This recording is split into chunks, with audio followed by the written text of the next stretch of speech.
with HIP TV, our official broadcast partner. So today we're going to be talking about a very important topic, and the theme is youth involvement in democratic processes. And as you can see, my panelists are already sitting very chill, Oh, AY had to take off his sunglasses. I don't know why he had to do that, but it's all right. They are sitting right now, to dissect the topic and the theme of today.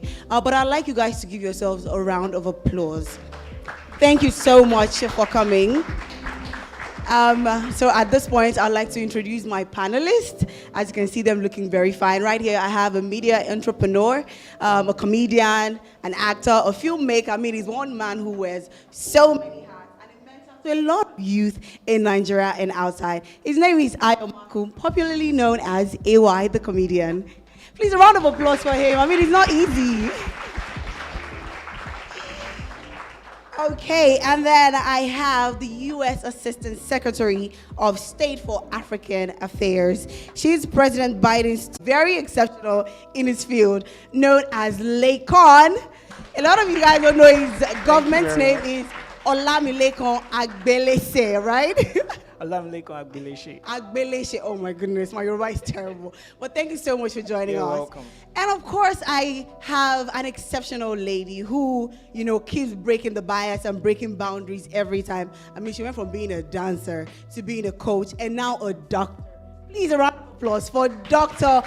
Phee. Kafaya Shafawa, as you all know her. Thank you so much for joining us. And at this point, I'd also like to recognize some special people in the audience. I'd like to recognize the presence of the United States Consulate General, Will Stevens. Please, a round of applause for him. And we also have a creative entrepreneur and one of Nollywood's highest grossing actor, Demi Okolawon. All right, thank you so much. And to all the Consulate General officials in the house, I greet all of you. Please, a round of applause for them. Thank you so much. We're in the American corner, and we're going to talk about a very interesting topic, that is very important to us, especially in this generation. And the theme is youth participation in democratic processes, right? So Nigeria is approaching its 7th consecutive election since return to democracy, marking 24 years of uninterrupted democratic rule. In the build of this election, young Nigerians signed up in record numbers, and the youth population tops the INEC age distribution. Nearly 40% of total registered voters are under 35. I mean, this year is quite impressive. And they seek to get involved in democratic processes and make their voices heard. So today's session, we're going to focus on ways that we can promote youth involvement in democratic processes. So first, I'm going to come to you, AY, right? The 2023 elections are very, very close, and we're all enthusiastic about it, right? Do you agree with the notion that the upcoming election will be one of the most consequential in Nigeria's recent history? Oh, yes, of course. As a matter of fact, I can tell you for free, a lot of youths, a lot of Nigerians collectively are ready for this particular one. And this is coming from a very critical place. Critical in the sense that year in, year out, every other government that has been in place, you will agree with me that we haven't gained that satisfaction, and they haven't even affected the youth positively. So everybody is ready to fight this one very strong fight to get the right person in place. Even before I came here today, I need to quickly correct this impression. Even before I came here today, I put up a post about this, and then someone indicated, the way the social media space is, someone already indicated, okay, do we need the Americans to come do this for us? So I want to quickly correct that impression. There has been conversations ongoing concerning how this will work for us collectively, and by way of adding value, if the American consulate is doing this for us, we should be in position to applaud their efforts for them to be partners in progress. So we need to appreciate that.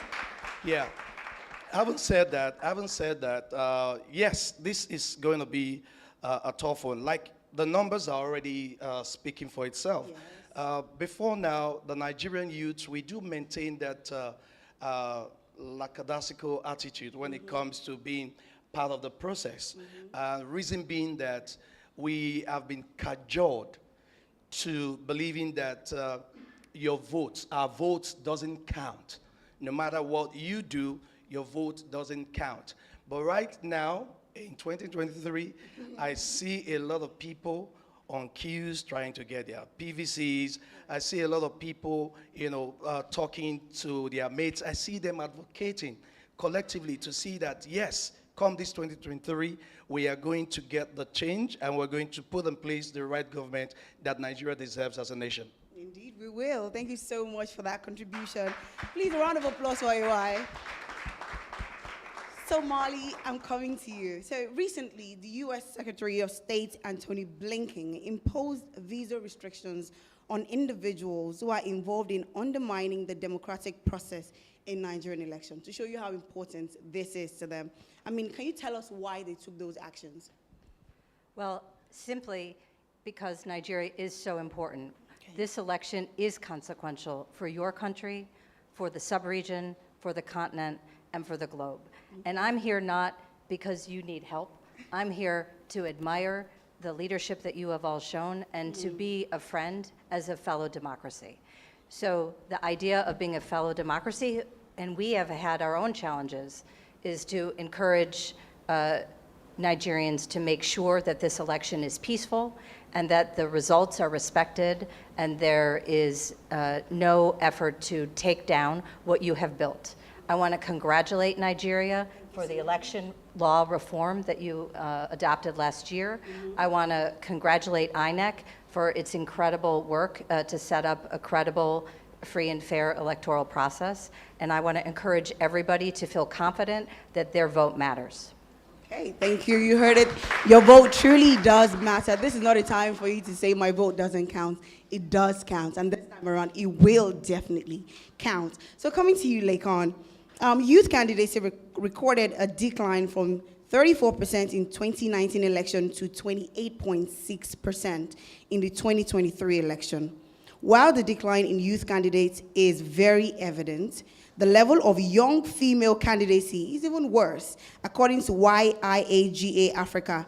Now, how can youth and women, overcome the barriers as they seek full inclusion in the democratic processes? Thank you for that question. You're welcome. I'm going to quote some stats now. Oh, please, go ahead. In 2019, the APC presidential form was 45 million naira. Okay. The PDP, 12 million naira. In 2022, which is for this coming election, the APC presidential nomination form is 100 million naira.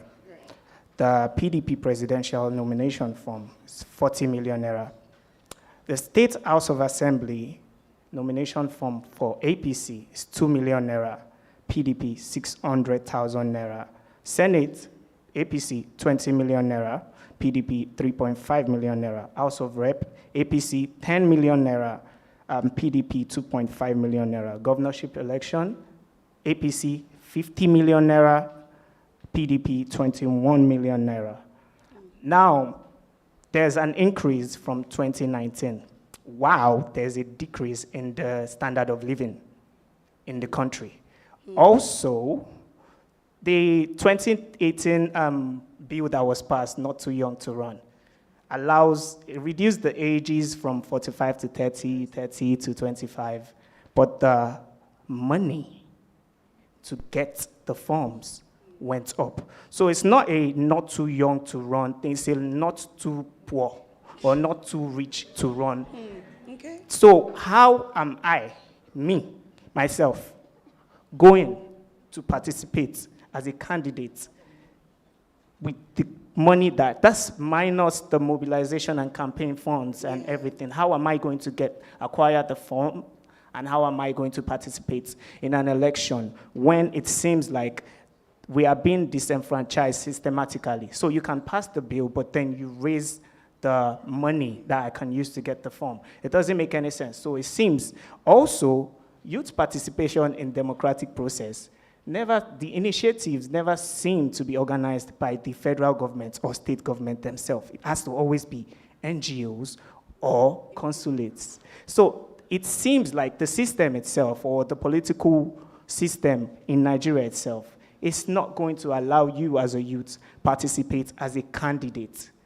So that I think that is the problem. There is a systematic problem in the fact that youths cannot participate in elections. You cannot participate in politics or governance in the country because the system itself is not fair. So it's a monetary system.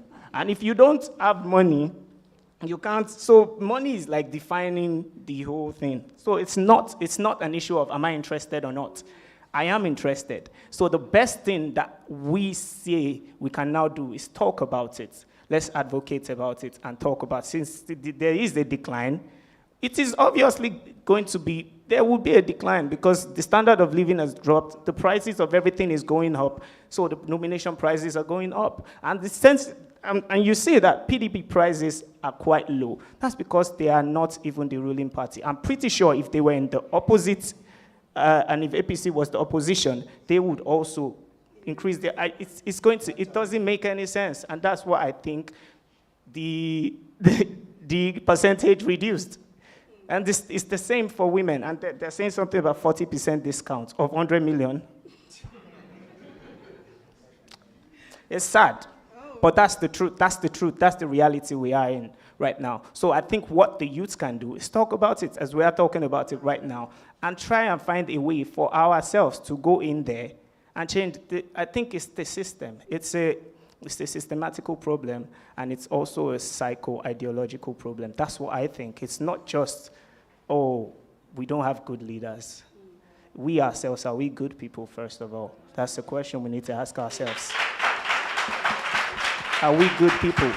Because, thank you, everybody, because there's forced scarcity. And then you find your normal person, like you, increasing the prices of the fuel. That's one thing. Then some people are selling roadside fuel. Then they increase it more. They still mix the fuel with what would mess up your car engines. If that person becomes a governor, what is the person going to do? So it's we, as a people, first off. That's the psycho-ideological part. And then the system is still there, going to frustrate your every action to try and change anything. Thank you so much, Con, for that one. Please, a round of applause. Thank you so much.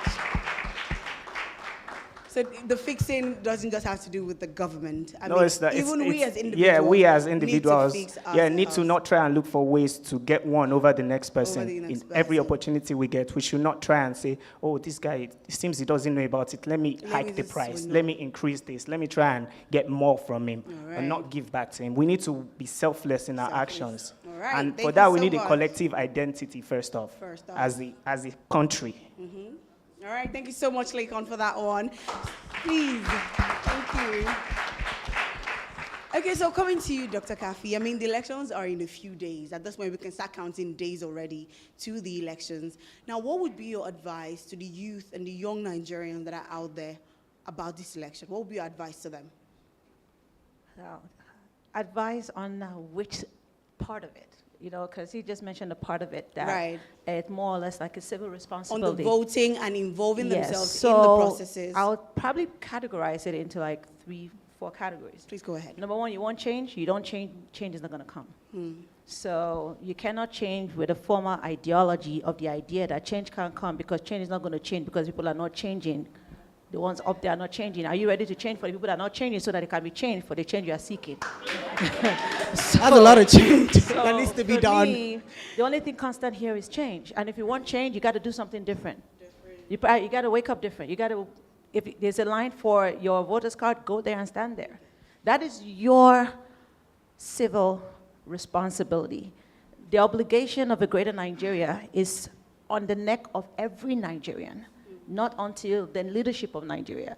You understand? I am here as a single entity of Nigeria, and I've been able to create a bigger entity of myself based on the belief in Nigeria, for Nigeria, by Nigeria, to Nigerians. So just like he said, if we are for each other and looking for something that will govern us by truth and honesty, are those the things we live by? Do we live by, are we ready to be accountable for what it takes to be honest? You want an honest leader? Are you really sure you want an honest leader? Because if he's honest, you got to pay the NEPA bill. You have to pay your taxes. You have to do everything right. So leadership is a system that is to create policies for you as a people to live under that governance and have everything that you require come out for you. The people, you the youth out there, I don't know which is my camera, you have the power to force leadership to do the right thing. Because if you step out there, nobody can steal the right of the voices of the people. That is why it's called democratic. It takes the number of people to say, we don't want for there to be that thing not to occur. But if you're all complacent and you're waiting for Jesus Christ to come and land in your house, it's not going to happen. You got to be the savior. Every unit, 200 million Nigerians, 200 million saviors. So when you go out there, you see the wrong thing happening, you stand up for the right thing. And that is the step we got to take towards democracy. The true democracy is in the house. It's in our homes. When you're coming out of your house, that's where democracy starts. It's not until you get to the office. It's not until you look up for the leadership. The leadership is not going to spoil itself. You understand? They're not going to bribe themselves. They come down to the masses to do the bribery and the corruption, and we get to see each other every day. For every time you take, let's go to the menial things.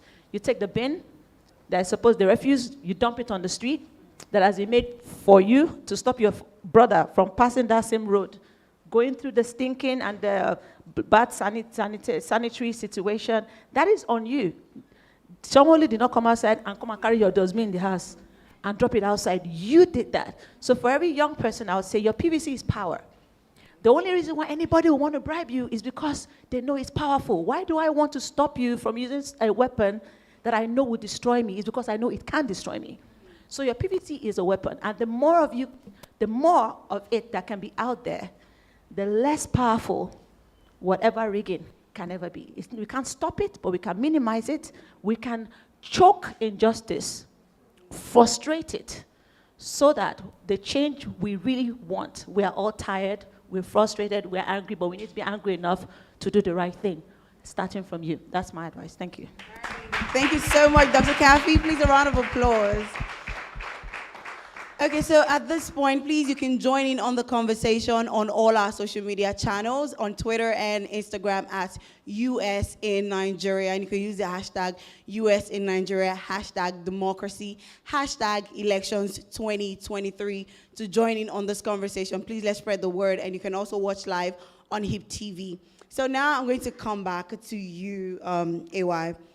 We know the power information has, and we have different channels at which we share this. You are one person who shares information through film and comedy, right? So as we know how powerful film is and storytelling medium, movies can inform us, they can inspire us, and they can change us. Now, do you think Nollywood is doing enough to promote and encourage youth participation in the democratic process? Oh, yes, of course. I mean, as a matter of fact, before now, even before these elections, these upcoming elections, we've had series of movies that projects, that aspect for people to have awareness. Apart from that, even as actors or as people within the entertainment space, we also operate in the social media circle as well, where we put out information. We try to. There are a lot of people even trying to box some of us at the moment to make a decision, to pick a candidate, to say where you belong or what you want to do or how you want to do it. But there are some of us who are also not doing it from the entertainment family for reasons best known to some of you here and others who are going to play ignorant to that fact. You know that when you pick a side And when you pass the message that you want to pass, at the end of the day, pray that that party wins. If that party doesn't win, you are ruined for another 8 years. You'll be declared redundant. Everything about you will be questionable. And that is why you see some of these entertainers. This is just a little digression to educate some of our people here. You say, oh, okay, how come this individual is not saying something, is not making a point? How come you are not declaring who you are voting for, or why are you not doing this? But some of us were bold enough to do what we're doing at the moment. I woke up one day and I realized that, why do people usually come to you as an actor or as a comedian and say, we want your voice out there so that it will help to project some sort of reawakening for people to know what to do and what not to do. And I realized that, okay, even as the most followed comedian in the whole of Africa, is a thing of honor, is a thing of pride. Even as somebody who has found himself in the Guinness Book of World Records, like my fellow Phee there, is a thing of pride. So people are looking up to us. So it takes that extra determination to do what you need to do. And I guess that's the reason why I'm here. I don't know, I'm a Nollywood actor, but then there was a forum for presidential candidates to come online and speak to Nigerians what they intend to come and do for us. That's me doing it, not just as any other person, but as an actor.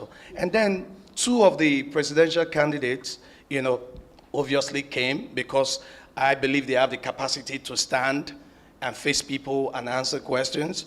And there were others who didn't come. And some of you even predicted that you will never see them.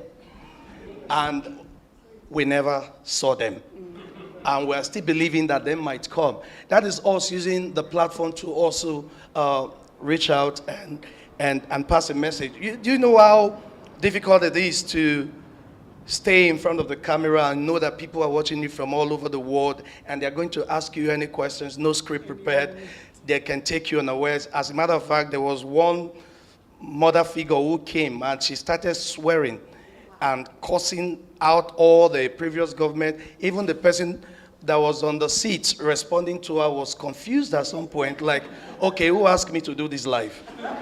Because she was basically in pain, like she needed to express herself. Now, that is one platform that as an Nollywood actor I provided, and many of my colleagues were doing so much. For you to know how serious this is right now, even entertainers are fighting each other. Of course, I mean, we see that on radio, social media space, go there now. Oh, why would you say this about candidate A, and why would you say this about candidate B? And we never had this before now. Before now, everybody would just sit back, relax, enjoy whatever comes, and would just go with the flow. Right now, nobody wants to go with the flow. If you're not flowing in the right direction, we'll go correct yourselves. Everybody is ready, and that is why I say that 2023 is going to be a different one. Yeah, it would definitely be different. Thank you so much. Now, Molly, what is the United States doing to encourage youth to participate in the upcoming election, especially for those also in diaspora? So, Gift, that's a very important question, but if I might, I want to pick up on AY's point. All right. So go ahead. you identified Nollywood quite correctly as a major factor, a major influencer. Right. And so people are looking to see what your position might be, and you yourself especially. Sometimes because of the United States global position, people are looking to us. Who are we backing? And I want to make very clear that we are not backing a single individual, a single candidate, a single party. We're backing democracy and the process. And I think it's really important for all of you to know. So with regard to the youth, let's talk a little bit about Nigerian youth. And thank you for letting me sit here with you. You guys are the future. You are really the global future. Everyone knows that Nigeria's young population, its population growth is going to mean you're going to be in the top tier of the international community. So what you do matters. So I really wanted to come here and say that. You don't need my help any American help to engage and lead your society. Everyone here has heard what you've all said. You know your system better than any outsider. We're just here, and the kind of activities we do in this country are just to support your process. You know, we wanted to share our experiences, see if they're useful to you. We had a challenge recently, as you know, with a peaceful transition of power. I want to be here passionately to say to you, don't make that mistake. You know, this is a process that's going to work for your country. You need to respect the results because you're going to have a credible process because of what you've done. So those are some messages I wanted to share. Thanks, Gil. All right. Okay. Thank you so much, Marley. Thank you very much. So coming to you, Lakons. Most recently, there's been a reinvigoration of youth participation in politics, governance, and human rights advocacy. A typical case would be the NSAS protest in 2020 against police brutality in Nigeria. Now, in what other avenues do you think the youth, women, and other marginalized groups can influence the policy and overcome the barrier that they experience in trying to positively impact governance in their local communities? Thanks for that question. You're welcome.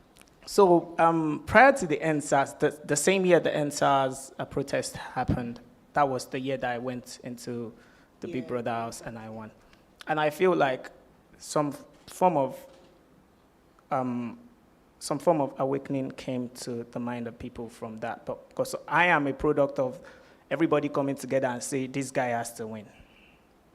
And then that same idea was what they said, but wait, why are police brutalizing us?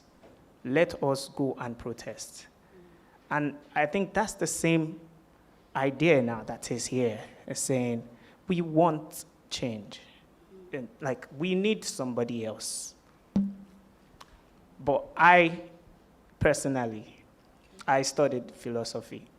So I always try to look at things from everything that is happening physically comes from the mental. And I think it's still here first, that we change our mindset as a people, then we can change the structure of governance. So, because the structure in place is not favorable, I'm not going to lie. There's 774 delegates. So imagine you're able to get that 100 million naira to buy the nomination form, and you go for the primary election, 774 delegates, and there are people prepared to pay them $20,000 each times 774. Where? How? And that's presidency, governor, the same thing in states. And the fact that there's how they use it is political mentorship. And because in the system in Nigeria, the way it works is somebody is how you can get to somewhere. And then that person that got you somewhere, you are indebted to the person. So are you going to do what is good for the people or for that person? And that's why you find them creating policies to fight against one another, as opposed to creating policies that would help the people. I mean, in a situation whereby you say, oh, let's change the Naira design, it's going to look better now, and fine, whatever the idea was, it's going to stop terrorists from getting money. It's going to stop people that are embezzling money. They're not embezzling. I think as I am, I'm smart enough to know that if you want to do something, you do it in a way that other people will not be able to counter it. So it's not the Naira that you're going to use to embezzle. There are other ways. So now people are suffering for it. And I cited an example when we were having a conversation earlier inside that. The UK are going to change their currency because they have a new king. And they're not saying, everybody, go and return the money with you. What they would do, the most sensible thing to do is continue spending the money naturally. Eventually, the old notes will go to the bank, and there will only be new notes in circulation. How did they do the former notes that they changed?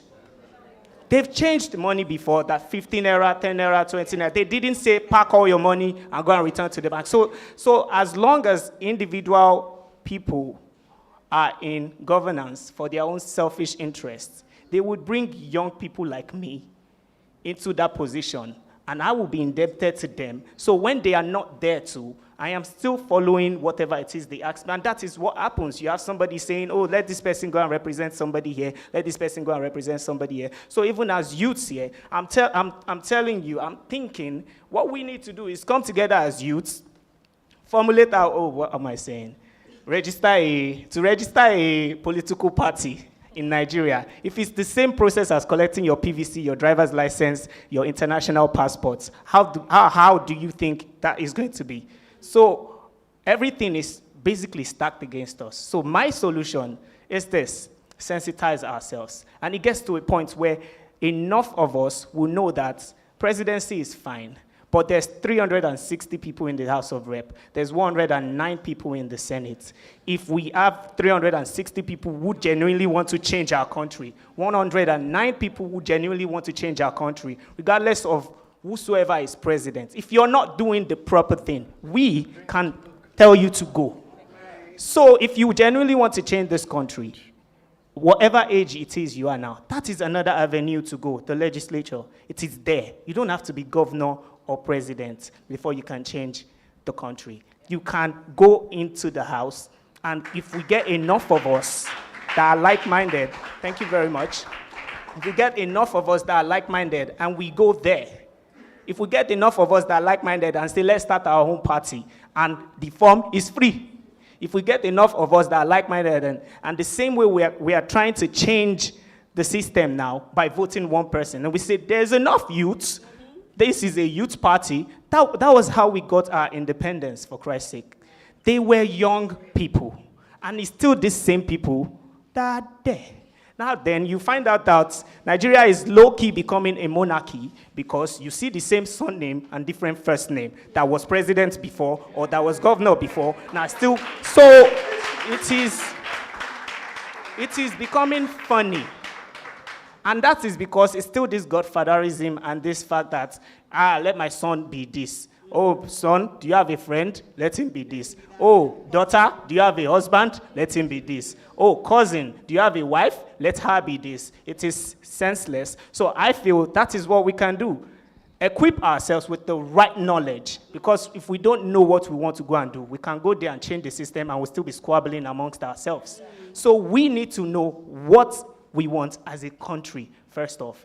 And now, what does Nigeria want as a country? I don't think we know.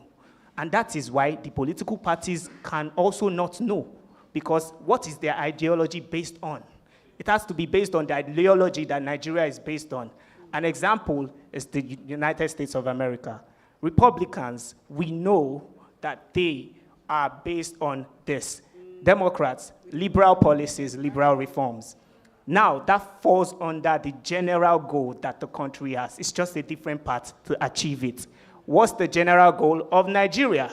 What is APC trying to use to achieve it? What is PDP trying to use to achieve it? If they don't know, then they are just there trying to fill their pockets with money. So they are not going there to do anything for the country because, first off, they don't even know what the country needs. And then they now come and meet us, say, campaign for us. Yeah, I can go and now tell people, yeah, come and vote for this person. And then you go there and you go and bring one 70-year-old man to come and do the things that me I said you would do. How would the 70-year-old man know what me I said you would do? Or, low-key, me, I'm behind the scenes writing the documents, and then it's a 70-year-old, 75-year-old man that is a figurehead. He has no idea what I wrote. How is it going to work? Because he himself is not even interested in what I wrote. He just said, yeah, they said I should write something, write it, bring it. This is it, I've written it. And it's not going to, nothing is going to work that way. So we first need to look inside ourselves and what is the mindset of our country? What does our country need? Then these parties can achieve this different ways. And then it still has to be us that will say, now we are there, we've changed the system. This is our path, let's follow it. Right. Thank you so much. A round of applause for Lakon, please. Thank you. And it is very, very important. If we want to change, it starts with us. We can't wait for anybody to do it for us but us. The help we need is in our hands, right? So we all need to start doing something now. All right, so I'm coming to you, Dr. Phee. I mean, the elections are here already, right? With what is going on with the way we've been protesting, the way we've been crying, do you think the youth are still going to come out in their numbers despite the fight? Because we keep going loggerheads against each other on social media for one party or candidate. But do you think, these aside, we can still come out in our numbers on the day of the election to vote the right candidate? Coming up. Please. I don't want to talk like I'm not ready. Oh, okay. I like to see your weapon. Because this is where the power lies, your PVC, right? Okay. The story behind this.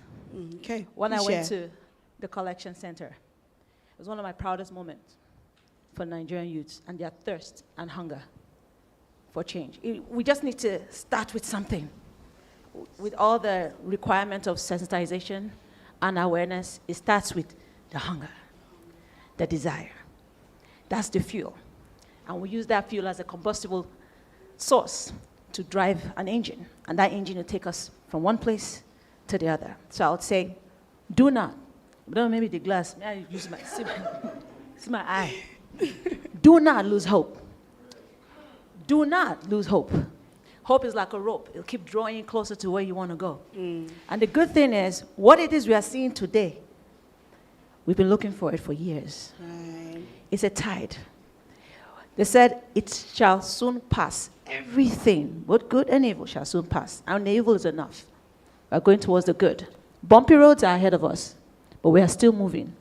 So as long as you're a youth, seeing those of you that came 5-6 times to this same center to try and collect your PVC. I saw guys that were like, I beg, tomorrow now you go give me money for transport too. I don't get. And I said, nah, they try, come. And I said, no, I did here, carry mats. That is the spirit of change. And for those of you that are doing it, just remember, it's not about a large number, it's just about enough number. Do you understand what I'm saying? Right. So it's one person that rules a nation. So imagine one man in a community is ruling minds. It's an energy, it's a force. As long as you have this, and if you don't have it, still don't give up. Support those that have. Protect those that have. Guide your community. Stay awake, stay alert, stay woke for the right wokeness. Do you understand? First of all, I really, really want to commend the United States Consulate for this. We don't know enough. Information is power. But unfortunately, there's too many distractions. Social media is power, but there's so many distractions. If we can just focus, the few that are ready to focus, they say one shall chase, two shall chase. I don't need everybody in Nigeria to have sense. We just need the right amount of people to have sense. You understand?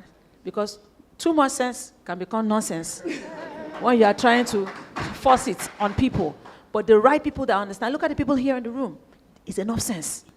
There's enough sense in this room. Create change across the globe. Information is power. Let it spread. And don't be afraid of this. Hold on to it. Whatever the outcome is, hold on to it. The idea of a better Nigeria, the globe benefits from the power of this nation. This is one nation that has affected the entire universe more than I have ever seen any other nation. And if you can believe that in yourself, wherever you go, wherever you are as a Nigerian, you are still part of this Nigerian dream. Right. And it shall come to pass. Thank you. Definitely come to pass. Please, a round of applause for my panel. Thank you so much. Thank you. Now, sir, I'm going to throw it to some of our distinguished guests right here. We have dear Mio Kolawon. Please, would you like to, share your thoughts on the topic of today? Wow. So, once again, thank you to the U.S. Consulate for putting this together. Guys, please, everybody here on this panel deserves a round of applause. Yes, they do. They do. This, I could easily say, has been one of my proudest moments as a Nigerian youth. I don't hold this microphone lightly, and I don't think I would deserve to hold this microphone or say anything if I didn't also have my, for safety reasons, I've blanked out a few things. If I also didn't have my PVC, I was at the barber's a few days ago, and we were having this conversation, the regular conversation. And everybody was talking with passion, which is a good thing. We're all done talking. At some point, I just say, yeah, you know what, before we continue, how many of us here have our PVCs? And there were maybe 2, 3 voices left. And then I felt I could speak louder, you know, and share my thoughts and share my concerns, you know. We're not going to get it perfect, guys. No matter what candidates you choose, we are not going to get it perfect. And as Lekon said, the system is already flawed. Only us as individuals can now come together and decide, first of all, what is a Nigerian? What do we represent? When people fight for their countries and they fight for their people and they say, we never leave a citizen behind, there's a reason for it, because they understand that this is who this person is. What is a Nigerian? And when we start to define what a Nigerian is and what our nation should be like, you know, when the movies that we shoot are giving us the representations of the youthful leaders that we need, of what it means to be a good politician or a good citizen or a good father, a good mother, a good employee, a good employer, once we start to do that in Nollywood, once every single person takes responsibility, perhaps maybe we can start to change the tide of this nation. We are not going to get it perfect, but we can at least make one significant change ever so often. This election is coming. Get your PVC. And even if you hadn't had, and there have been different theories, even if you haven't gotten your PVC, Kafi is right. Support those who have. Protect those who have. Advocate for what you believe in.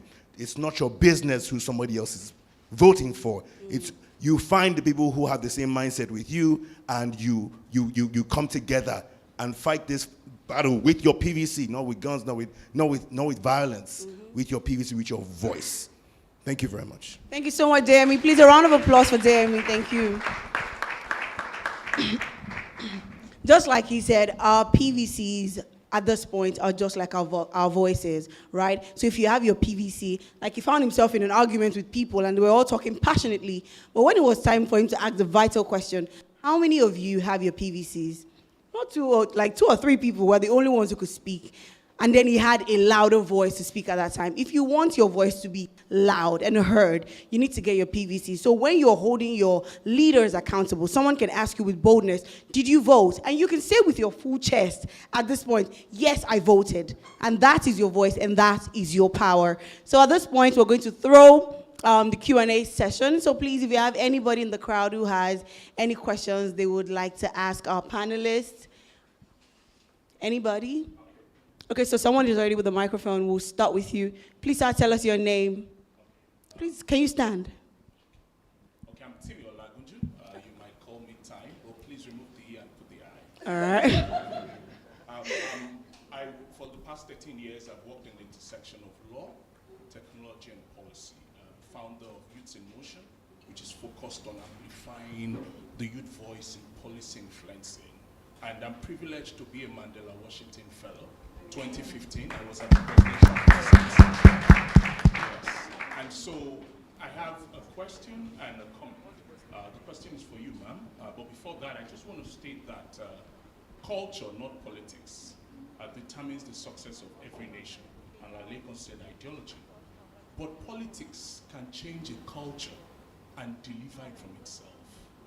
And for every generation to build innovation at scale, a generation before it must have mastered politics. And that is the phase or generation that we are in now for that of our future, or the future of our children and grandchildren. But the question for you, ma'am, is as an alumni of a US exchange program, I'm curious to know what are the expectations of the US government for the 2023 elections? Thank you. All right, thank you so much. Time with the I, take out the E. Thank you so much for that. Okay, so that question is for you. Expectations of the U.S. in the upcoming election. So I think you heard me say that we have no preferred candidate. We have no preferred party.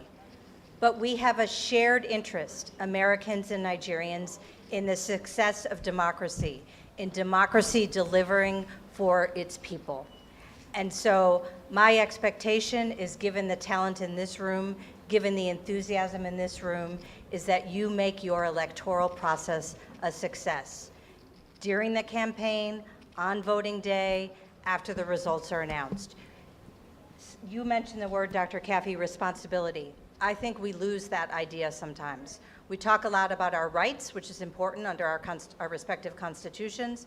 Everybody here has the right to vote, but you also have a responsibility to make democracy work, and it requires work. Let's not be mistaken about that.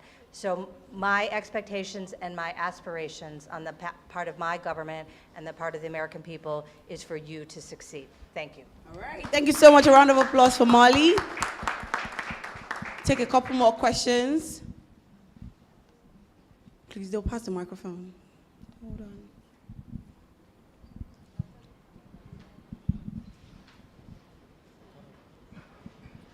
Okay, so we have our. Thank you so much. Please tell us your name. Thank you.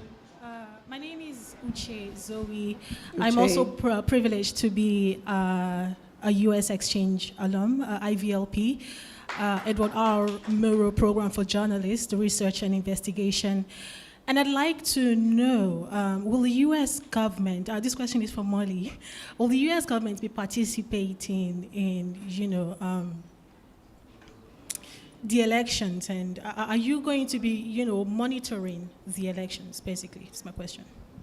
I think we already heard that, but So- please answer. There are important jargon words in the business of elections. Okay. There's the word monitor and the word observe. And the international community has decided it's important for the nationals of any particular country to have the responsibility to monitor their own election, to make sure it meets your standards. And then the international community plays the role of observing elections according to international standards and making a judgment about that.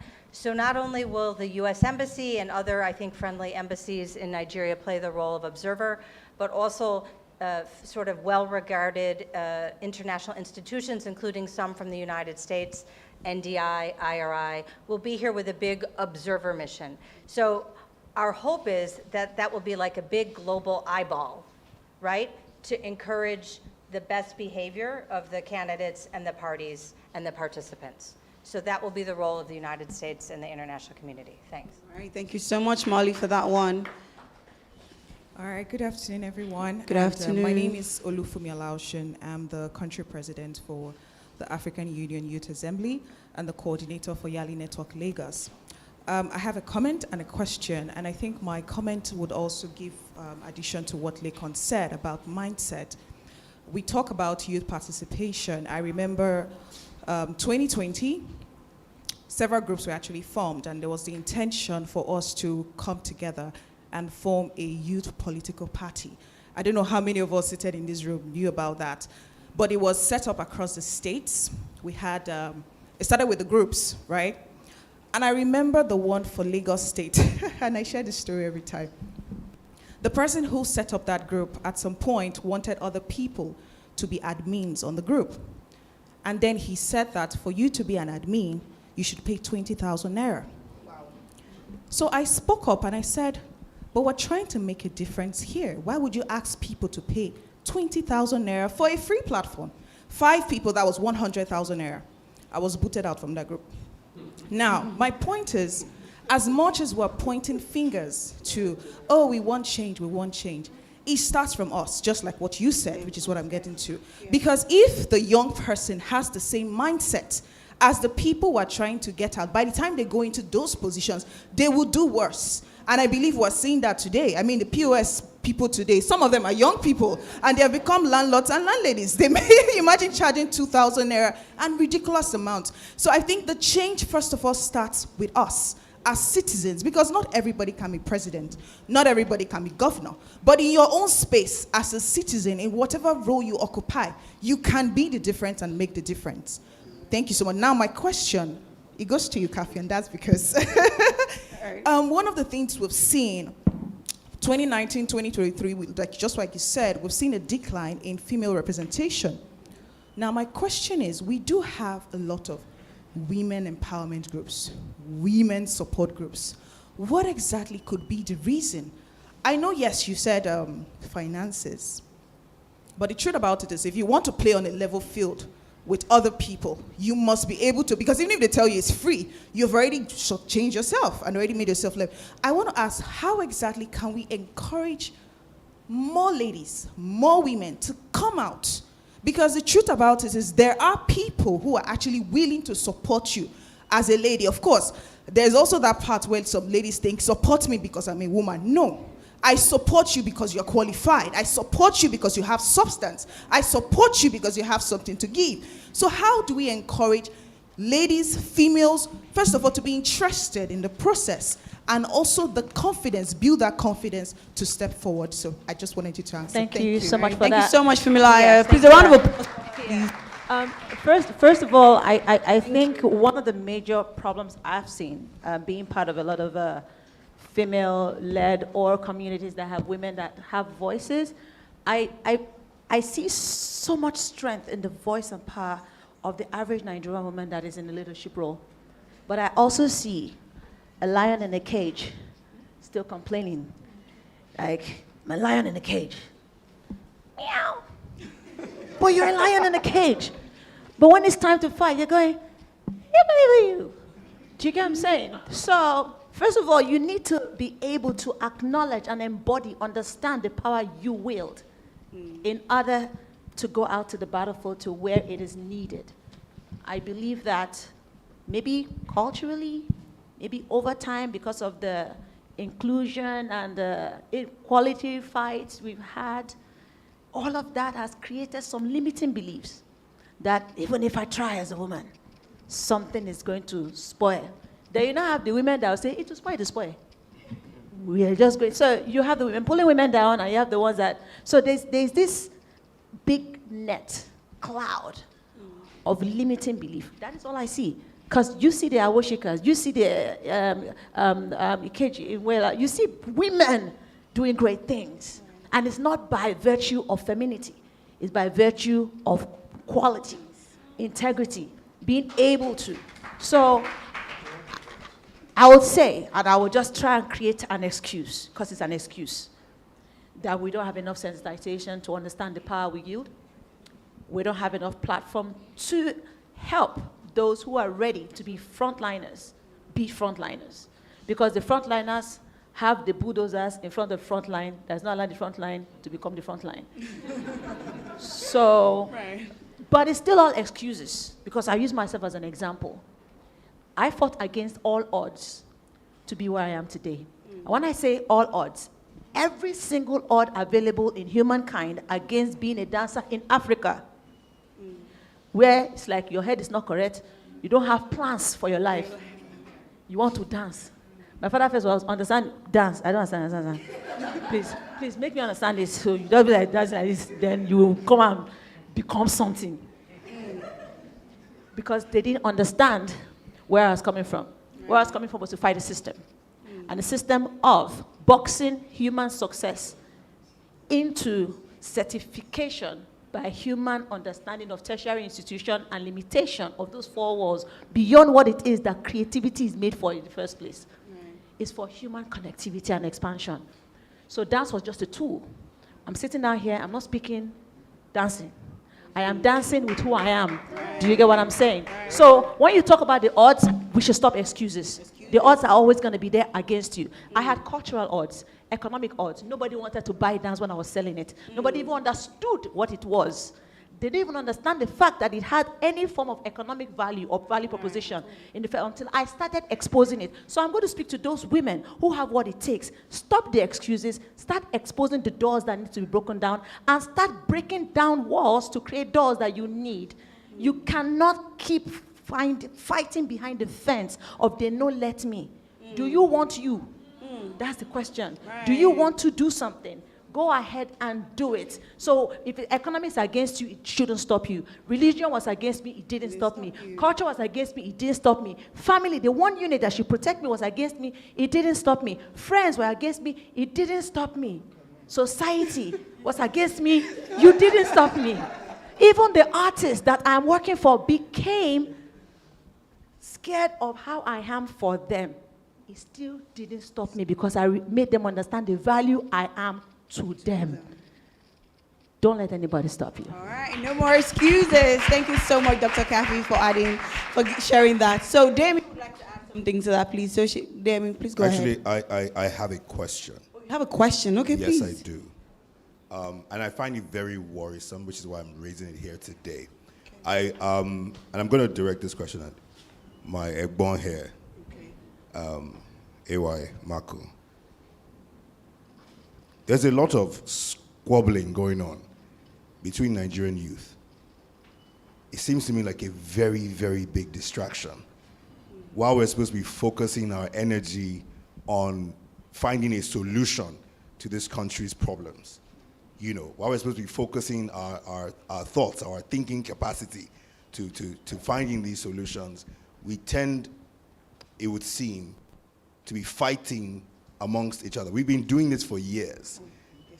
The only difference now is we have social media and the anonymity of social media to be very, very vile and to be very, very disrespectful towards one another. And you mentioned it earlier, entertainers are now at the forefront of this fight. It has brought, for me, it is so appalling, it is disgusting when we start to throw tribalism and different isms, you know, to allow that to divide us when we should be focusing on how to become this Nigeria that we're talking about. How do you think we can, because, you know, you're older than me. Yeah. You know, I know you try to look like as if we're mates. I'm a youth. You have. You're an advanced youth, sir. Can you at least, again, can you if you can share what you think we should be doing or how we can solve this? First of all, I would like to say this. We tend to use any available opportunity to trend, most of us. Yes, we tend to use, whenever there's an opportunity to trend, some of us, we just don't understand how to go about it. But this is not the right time. This is a time that we need to come together. Now, all of that is happening in our space, in our circle as entertainers, because there is no unison. We are not very much together. So when there's an opportunity to hit at the other person, we jump on it. And Lekon talked about change. Let me go back to that fundamental structure. The leadership that we seek today must start from you as an individual. What are you doing to salvage Nigeria? What are you doing differently? What are you doing to help the situation? Kathy was just going on, and I was just smiling. Yeah, she did something not just for herself, but she didn't just end there. She created opportunities for a lot of talents. And then you can see some other established dancers doing what they know how to do best. And then a Kathy can just decide to be a demigod and be like, okay, since I'm Kathy, I'm in this space, no one else should grow, which is happening in the entertainment space and even in the political space. Now, I will say that about AY that is also sitting here. Now, a lot of people will be like, okay, is AY the comedian? I didn't just come from anywhere. Someone saw me and invited me over to Lagos. He supported my career in the person of Alibaba, and I became the AY brand. And I said to myself, you AY, God will punish you if you, as AY, you won't create that same opportunity for others. You will not grow. And guess what? The more you create that opening, the more you grow. The more you grow alongside some of these talents, the more you establish even collaborative efforts amongst ourselves. These are the things that we lack. So when we find any opportunity to fight, we just go on and do what we have to do. Now, if you look at the industry today, the people just assume it to be like a place in government. Sorry, I'll be random now. Just say in government, if AY was Mr. President at some time ago, and at this point in time, you are seeing the likes of the Sheyi Laws, the acapellas, the Akbororos, you will not discredit AY because he used his platform to create an opening for these guys who are on the same level ground with him. So if AY is selling at a co-hotel, they are also going there to sell at a co-hotel as well. And that is what we are asking all of us to do. collectively. So it starts from you. What are you doing to help your situation? What are you doing to help your immediate family? How are you making life easy for the people around you? What power do you have? And how do you use the power? Do you use it to oppress people? Do you use it to the advantage of the people around you? The more we start doing that for ourselves, that's when you will have the new Naira note, you will not hold it, or ask your fellow to give you more money. The more we start doing that to ourselves, the more you will not hold any of these other opportunities that we have. Right. And together, we will make Nigeria great again. Right. And don't forget, the race is not only to the swift, neither the battle for the strong, but this 2033, time and chance. Thank you. All right, thank you so much. A round of applause for AY, please. Thank you so much. So, Marley, what would be your final remarks on this issue of the upcoming election? So can I zoom back in human history for a minute? Oh, please. Think about, in most of human history, the big man ruled. The idea of democracy is a revolutionary idea which still has relevance today. And it has relevance for countries like America and like Nigeria, because it encompasses diversity. It doesn't matter whether you're a man or a woman. It doesn't matter what your religion is, what your tribe is, whether you're from north or south, east or west. It doesn't matter whether you live in the countryside or in the city. Everybody is equal under the law. Everybody has a voice. This is an idea worth protecting. So, as a fellow democracy, as a fellow federal system, a fellow diverse society, we've come to encourage you to keep the flame of democracy burning. Thank you. All right, thank you so much, Marley. A round of applause. In fact, a standing ovation for all of my panelists today. I would like for you guys, please, I crave your indulgence to please give all of my panelists a standing ovation. Thank you so much, as we have. Thank you so much.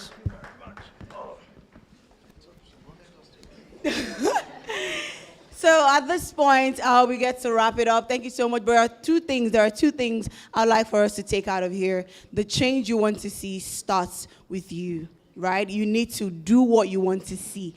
Be that thing that you want to see in your community and in your society and to everybody around you. And we also need to desensitize, like Lekon said. So if you have or you find yourself in a space where you need to talk to people, teach people, right way, please do that, and also do the best that you can do. If you have your PVCs at this point, please, I'd like to crave your indulgence. If you have your PVCs, sorry, Gift, I want to crave your indulgence for a second. I'm right here, just me. This is me. Okay. This is me. Oh my goodness, please. I'm so sorry.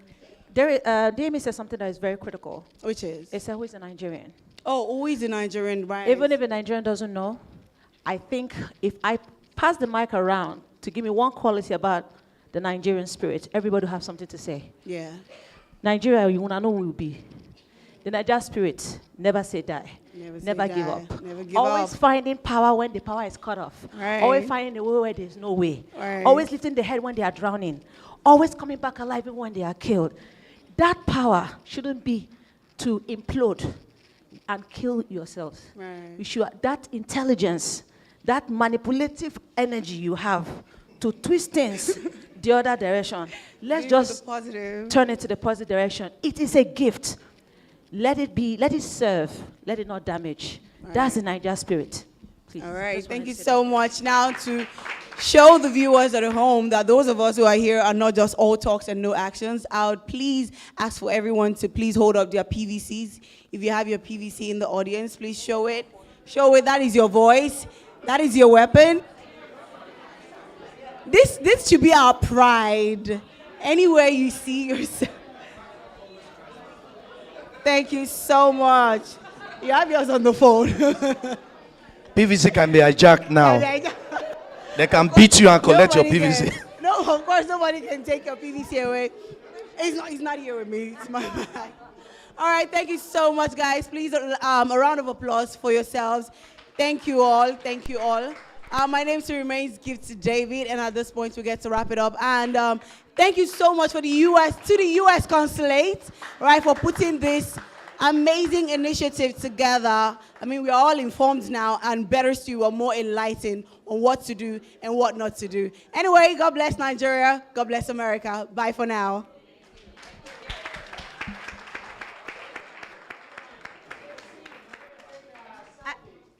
I think we need a round of applause for Gift, who did such an amazing job.